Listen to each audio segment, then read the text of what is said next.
Hello, I'm Otto, and welcome to episode 0.5 in my Factorio 2.0 guide. So I wanted to run through some basics for brand new players. This map that I'm playing on right now is actually the map that we will be playing on in the near future. I just wanted to get in a couple of episodes in advance so that I would have some items, some base items, so that we could kind of like show off some of the mechanics. So first off, we're going to start with, and I had to start during the nighttime, so you can see my little flashlight. Let's start with some of the settings. So there are a couple of settings that I am going to change. You do not need to change these unless you want to. I wonder if I can, I should have done this during the daytime. So in graphics, we will be, I will be turning off show clouds. So there are clouds that go, I guess, behind our screen that you can see the shadows of on the ground. These are a little bit distracting for video versions of the game, so we will be turning those off. And decoratives, we are going to be removing decoratives. So what are decoratives? So decoratives are like these little rock piles and these little grass pieces. Same kind of thing. They just kind of clutter the area. They clutter the field, so it's harder to kind of tell what's going on at times. Like not really. You'd be able to figure it out, but just for the sake of making it look easier on the eyes, I'm going to turn off decoratives. I normally don't. So whenever I'm not recording videos, I play with decoratives on. And you can see that this is going to make, whenever I confirm this is going to make this world a lot more bland. If you can see what you can kind of see there, hopefully. And I know it's dark. It's darker for you than it is for me, so we will be taking care of that in the future. I am not playing with any mods enabled. Some content creators prefer to play with mods that lighten the area, so it's easier for YouTube and video footage. We are not going to be doing that. I want to make sure that whatever you play, I play. Okay, so we got files and decoratives. Let's go to controls. So in the controls, there are some changes that were made from 1.0 to 2.0, and one of them I cannot get used to the 2.0 version. I played through the game last week, and it's a setting that I just kept pressing the wrong button, and when you press the wrong button, different things happen, and anyways. So I will be changing this one here, next weapon. So you have weapons down here, and you can change them with C. However, in Factorio 1.0, for those of us that have been playing that long, next weapon was tab. So what does this remove the functionality of? So if you are the type of player that has played, let's say you're an action RPG player. Let's say you're like a Diablo or Path of Exile or something like that.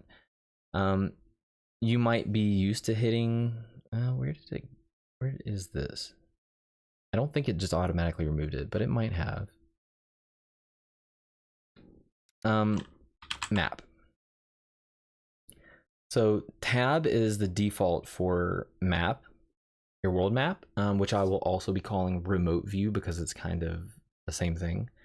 And just assume that those are interchangeable because they are. Map versus remote view.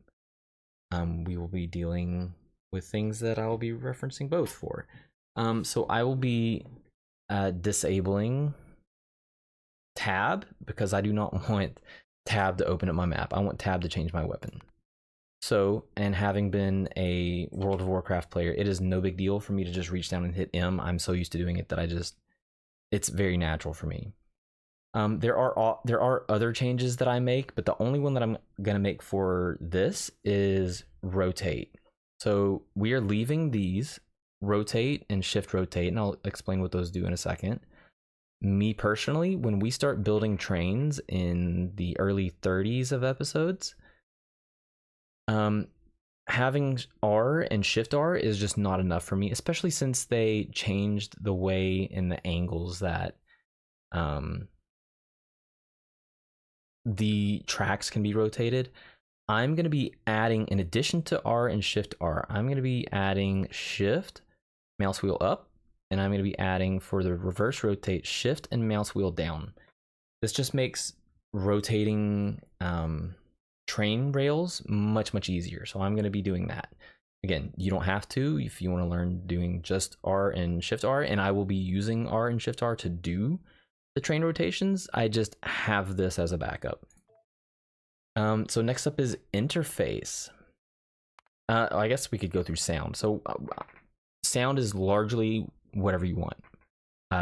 Me personally, like, I love having more music in this game. I love the music in this game. It is so good. I after 23 hours, you would think that I would be sick of all the music. I love the music even more now after hearing it all the time. Love it. But I have adjusted sounds for making videos, which took some testing, but anyways, here we are. So interface. Let's see. The biggest one for sure is this one here. So we're going to be changing show combinators in alt setting or alt mode, and show beacon in alt beacon modules in alt mode. We're going to be enabling those. These are not the most important ones, but I do need to discuss these I need to discuss them a little bit. So let's go back into the game. If I look over here, these are smelters, and they are making, this one's making copper ore, and this one over here is making iron ore, or making iron plates, and this one's making copper plates. So it's kind of hard to keep track of which one of these is doing what. So it'd be nice if we had some way of being able to see these without having to scroll over them, or like I can see that there's materials in them. So if you hit Alt or this button down here in the bottom, it will show you what is in boxes. It'll show you what's in combinators if you have that setting enabled. It'll show you what's in beacons. So I don't know why this isn't default on. We live in alt mode. Like, if we accidentally turn alt mode off, it's pretty apparent very early on, and we change that immediately. So that's alt mode. And then we have the most important setting that we're going to change is this one. Pick ghost item if no items are available. So I don't think I have anything low enough. Let's just use this as an example. I have 3 of these. This is a wooden chest. So whenever I drag and place things, we place these 3 boxes, and like, there's nothing else that we can do with this box in our inventory. Even if I'm hitting 1, like, there's nothing that we can do. So what this setting does in interface, pick ghost item if no items are available. We're going to enable that. So what that does is that allows me to place ghost items if I do not have the item available. Now I can place ghosts all over the place. Early on in the game, this helps us create blueprints and create different things, different builds. As you can see here, we have a bunch of ghost blueprints over here. Don't worry, we'll be getting into that very soon. Again, this is what the future is going to look like, right? This is, I think this is from episode, I don't know, 4 or 5. So we will get to this shortly. So let's pick ghost item. So another thing is, with the introduction of Factorio 2.0, they added an in-game Wikipedia, basically, called Factoriopedia, and you can access it by holding Alt and clicking literally anything in the game. And if you click anything in the game, including the ground, it will bring you up information about the ground that you clicked on. But from here, you can then access any information about anything that's in the game. And if you were to say Alt left click fast transportation belt or red belts, it would bring up information about the red belts. It would give you the ingredients for them, where they can be made, what they are used to produce, and what kind of science that you need to unlock them. Let's see what else. By a very long shot, the most important function in the entire game, the best tool that you could possibly use, is something called the pipette tool. So if you hit Q while hovering over anything that you've already placed, it will put that item, if you have any, in your inventory. And if you don't have that item, it will put a ghost in your hand slot, let's say. That is by far the best tool that you can have, or that you will use, and that is pipette. Placing is while you're holding, you left click, and you can remove with right click, which has to be, it's technically mining right click. You could mine a patch, but technically when you remove your buildings, you are mining that building. So that's that. Let's get into some of the basics. A lot of the key bindings we will get into. I'm not going to go over a lot of them. You've probably seen me use a couple of them already. Like as an example, the deconstruction planner, which is Alt D. This is something that we use often. Also, if you wanted to enforce placing ghosts, you would just hold shift and you would see a ghost icon line up next to your mouse. Okay, so let's talk about the basics of the game. So for the most part, the basics of the game are you mine things, whether it be manually or have an automated system, and eventually we will get to the point where we are mining things directly onto a belt. When we start the game, we will be hand feeding a lot of stuff. That's not a big deal. So then the goal is to use belts, which is what these are, and send these items into, say, smelters and create items with them. Those items go on to create more items, and those go on to create other items. So the main tools that we use for that are belts, underground belts, which can go through. Normal belts cannot go through, they can meet. Technically, if you just push them through, they will create an underground. And then we also have this one, which is a splitter. So splitters will take two belts, right? We'll take one belt and make it into two belts. Even though it's called a splitter, it will also take two belts and merge them into one belt. Other mechanics of the game. So, as you can see here, there's coal, and this is one of the biggest changes between other factory automation games, is the fact that there are actually two lines on the same belt. So there is a line of there's a line of coal on the right side and a line of coal on the left side, and then this next belt is a line of copper ore and a line of copper ore. These can be separated. So as you can see, we did some separating here to have coal come out, and they can be merged so that in this case, coal is on one side of the belt and copper ore is on the other side of the belt. This is one of the craziest things about Factorio, and what makes it, in my opinion, one of the best games, is just the fact that you can mix things on the same belt without actually mixing them in between on the same lanes. Let's talk about inserters. So we are using the belt to move product, and we need to put stuff into machines. So let's say that we had copper cables. We wanted to make copper cables, and we need the copper. So we need to get the copper off this belt and into this machine. We use something called an inserter. So the inserter's job is to take things off of the belt and put them into the building or out of the building and onto a belt. So to do that, we have to have space in between. So you always, at bare minimum, need at least one space. You can, however, have a setup where you have longer distances in which one of these will not work. You could use a longer version though. This one reaches all the way. If we take this the longer inserter also reaches here. You can see the highlighted white parts. That's showing it's coming off the belt in this location and going into the other object. So this actually does work. So this actually allows us to eventually get to the point where if we wanted to, we could have a setup that looked like this. So we have this inserter grabbing everything off this belt. We have this inserter grabbing everything off this belt. And we have this inserter grabbing everything off this belt.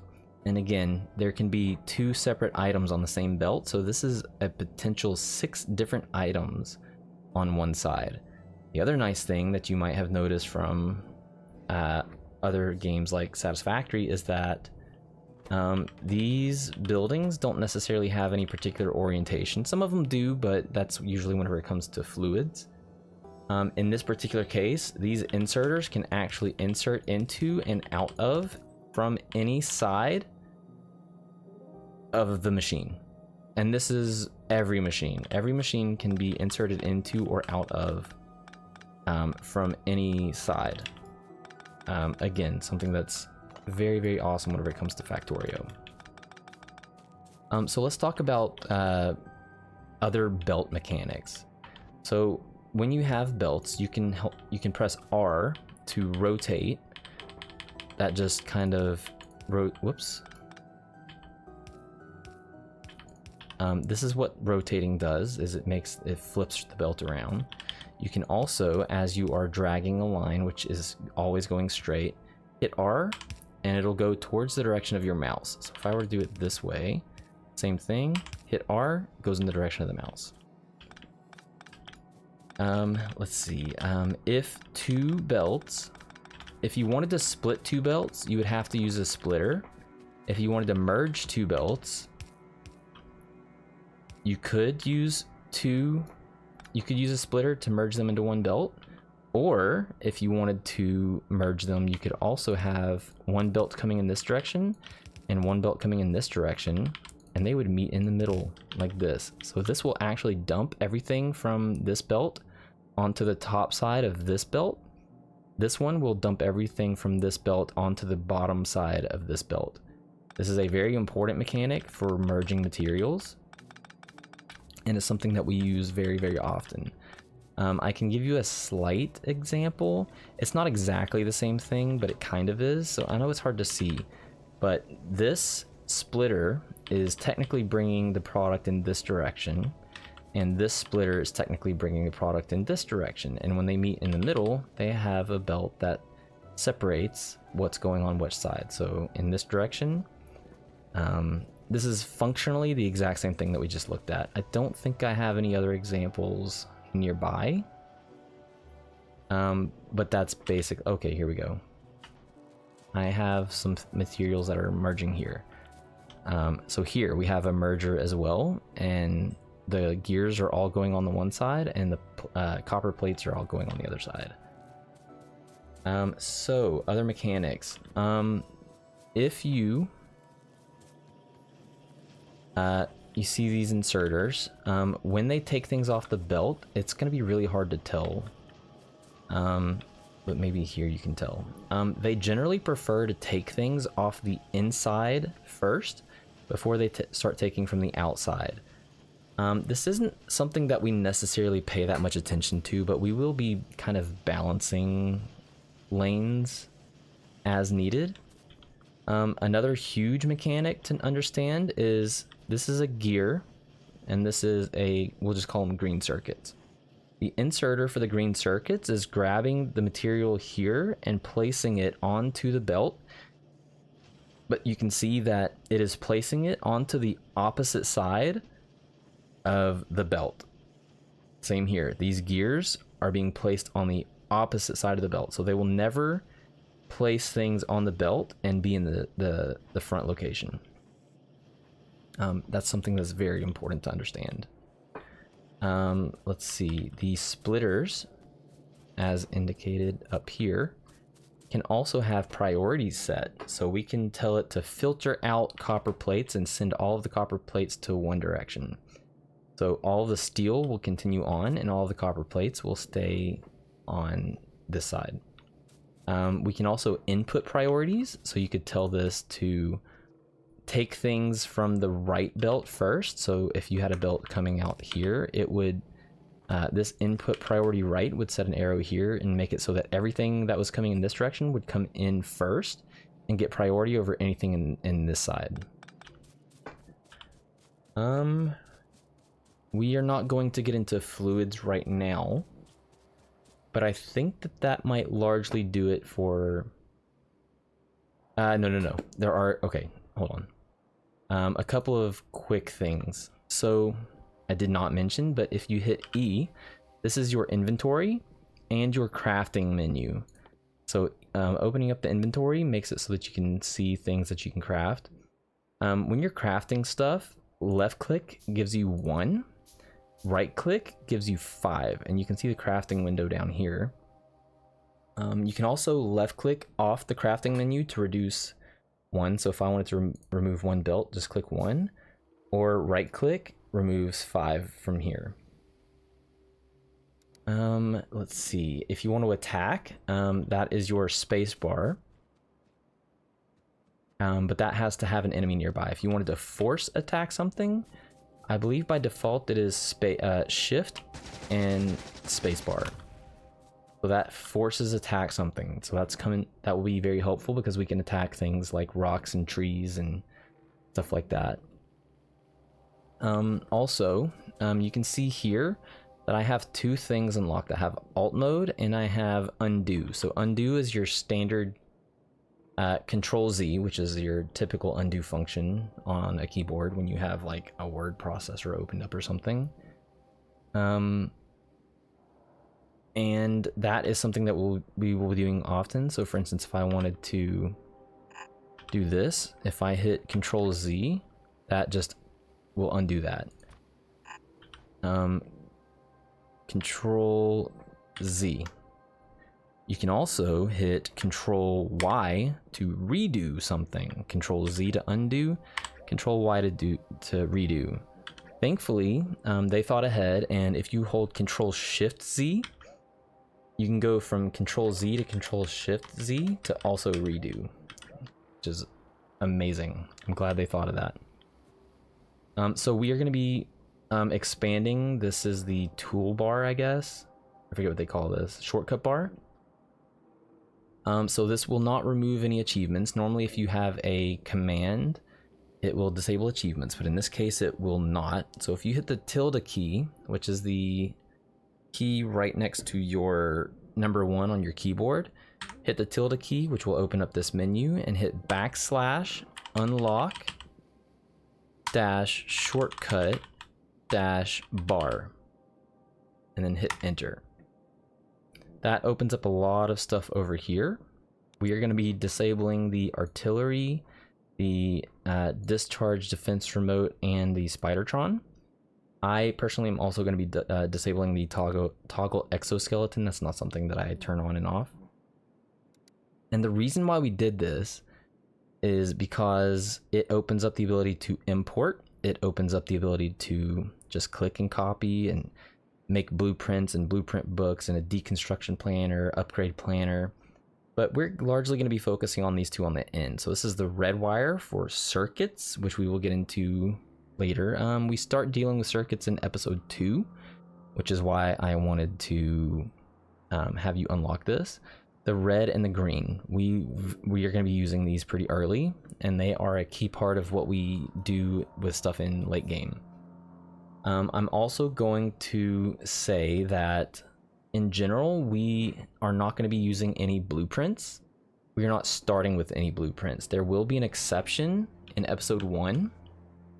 I will be using a blueprint that effectively lines up my offshore pump here, and I'll explain that, with some of these power poles and some starting miners, just so I can get an initial start. Once I get that initial start, the save that I make will look almost identical to this one, like to the block placement. Once I start getting into the farther parts of the game, you could probably take a blueprint of my last playthrough and a blueprint of this one, and it'll look pretty close. So no blueprints outside. with the exception of one. So sorry, I meant to move some of these blueprints, but you will get to see a sneak peek of some of the blueprints that we might end up making in the future.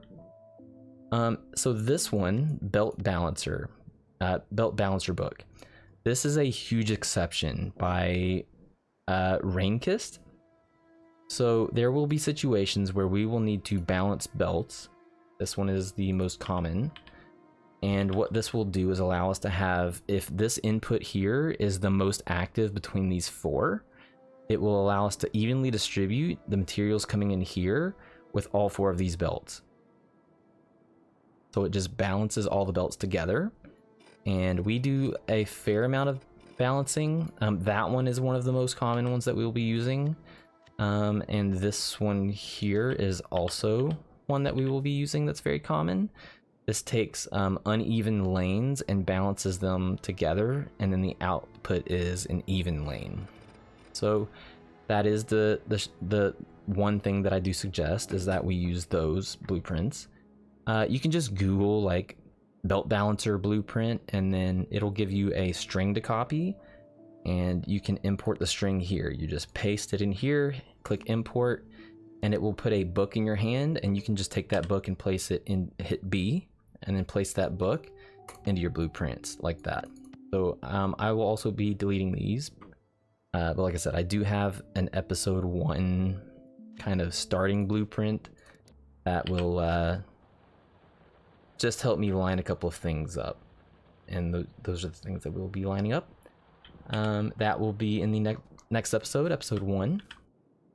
So I believe that's everything. Well, okay, that's not everything, but that's kind of the important basics. We did belts being merged together, which is huge. Whoops, undergrounds. I talked about inserters. Oh, something else. No, we'll save that for later. Okay, I'm gonna end this video here, and thanks for watching.